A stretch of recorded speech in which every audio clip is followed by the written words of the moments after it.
the secret that changed everything to my ministering interviews. Hello, my name is Kurt Frankum with Leading Saints, and today I want to share a tip that maybe many of you Elders Quorum presidents or Relief Society presidents will find valuable.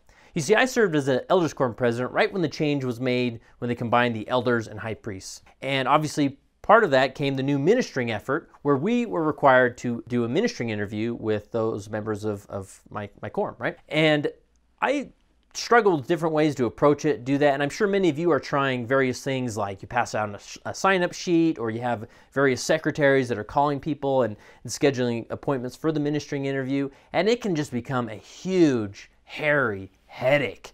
I've discovered a tactic that you may find valuable, and it really simplifies the ministering interviews and makes it easier for you to get around as the member of the presidency to do these ministering interviews. I call it the cable guy strategy, because we've all maybe had to call the cable guy or an electrician or handyman or whomever, and they typically tell us, okay, I'll be there between noon and 3 o'clock in the afternoon, or between 9 in the morning and 11 in the morning. And the point being is that they give them a range of time, and so there's some wiggle room there, right?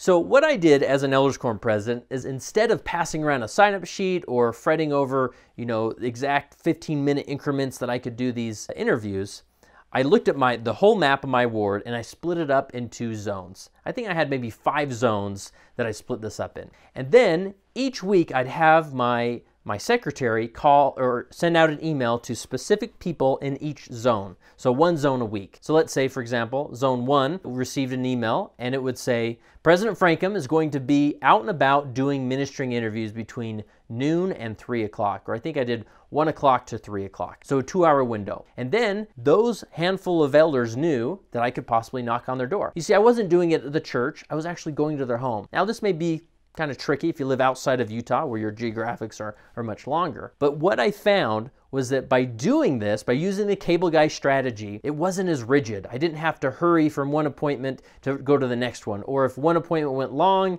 it didn't cause a domino effect that got me behind the whole day.